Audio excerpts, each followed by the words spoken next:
ಗುರುಭ್ಯೋ ನಮಃ. ಓಂ ಶ್ರೀ ಬಾಲಶನೇಶ್ವರ ಸ್ವಾಮಿಯೇ ನಮಃ. ಓಂ ಶ್ರೀ ಬಾಲವೀರಾಂಜನೇಯ ಸ್ವಾಮಿಯೇ ನಮಃ.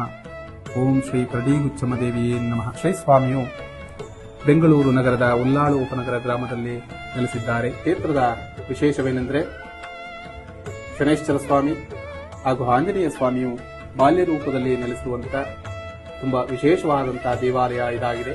ಈ ಕ್ಷೇತ್ರಕ್ಕೆ ಆಗಮಿಸಿ ಕ್ಷೇತ್ರದಲ್ಲಿ ನೆಲೆಸಿರುವಂತಹ ಶ್ರೀ ಬಾಲಶನೇಶ್ವರ ಸ್ವಾಮಿ ಹಾಗೂ ಶ್ರೀ ಬಾಲವೀರಾಂಜನೇಯ ಸ್ವಾಮಿಯ ದರ್ಶನವನ್ನು ಪಡೆಯುವುದರಿಂದ ನಮಗೆ ಇರುವಂತಹ ಎಲ್ಲ ಕಷ್ಟಗಳಿಂದ ದೂರವಾಗಿ ನಮ್ಮ ಮನಸ್ಸಂಕಲ್ಪ ಅಂದರೆ ನಮ್ಮೆಲ್ಲ ಇಷ್ಟಾರ್ಥಗಳನ್ನು ನೆರವೇರಿಸುವಂತ ಶ್ರೀ ಸ್ವಾಮಿಯು ಇಲ್ಲಿ ನೆಲೆಸಿದ್ದಾರೆ.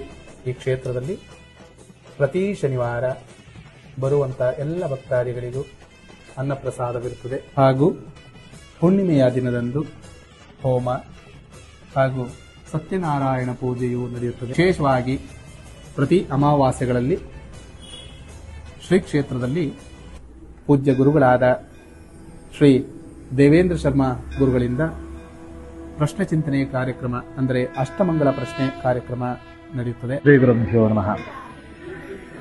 ಅರಳಿಕಟ್ಟು ಮಹಾಕ್ಷೇತ್ರ ನೆಲೆ ನಿಂತಿರುವಂತಹ ಬಾಲಶನೇಶ್ವರ ಬಾಲವೀರಾಂಜನೇಯ ಸ್ವಾಮಿ ಹಾಗೆ ಕರಡಿಗುಚ್ಚಮ್ಮನ ಕ್ಷೇತ್ರದಲ್ಲಿ ಪೂರ್ವಕಾಲದಿಂದಲೂ ವಿಶೇಷವಾಗಿ ಭಕ್ತರ ಅಭೀಷ್ಟಗಳನ್ನು ಈಡೇರಿಸುವಂತಹ ದಿವ್ಯ ಶಕ್ತಿಗಳಾಗಿ ಇಲ್ಲಿ ಮಹತ್ತರವಾದಂತಹ ಕ್ಷೇತ್ರವಾಗಿ ಬೆಳಗಿದೆ.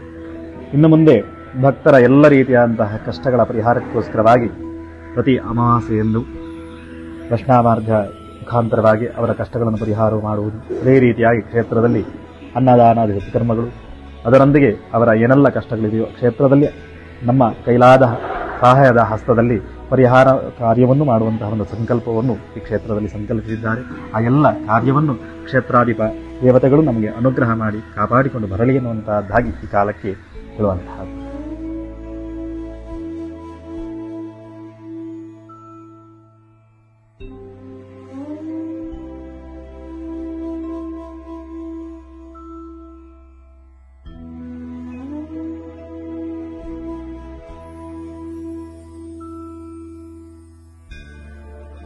ನಮ್ಮ ಮನೆಯಲ್ಲಿ ತುಂಬಾ ತೊಂದರೆ ಆಗಿತ್ತು. ಇಲ್ಲಿ ಬಂದು ತುಂಬಾ ಅನುಕೂಲ ಆಗಿದೆ ನಮ್ಗೆ. ನಾನು ಭಗವಂತ ಇಲ್ಲಿ ಇದ್ದಾರೆ ಅಂತ ನಾನು ನಂಬ್ತೀನಿ. ನಂಗೆ ತುಂಬಾ ಒಳ್ಳೇದಾಗಿದೆ. ಇಲ್ಲಿ ಬಂದು ನಮ್ಮ ಮಾವನ ಕೆಲ್ಸದ ಬಗ್ಗೆ ಕೇಳ್ಕೊಂಡಿದ್ವಿ. ಈ ಕ್ಷೇತ್ರದಲ್ಲಿ ನಮ್ಗೆ ಒಳ್ಳೇದಾಗಿದೆ, ಅದೇ ಕೆಲಸ ಆಗಿದೆ. ಅದಕ್ಕೋಸ್ಕರ ಈ ಕ್ಷೇತ್ರಕ್ಕೆ ಬಂದಿದ್ವಿ. ನಮ್ಗೆ ತುಂಬಾ ಒಳ್ಳೇದಾಗಿದೆ.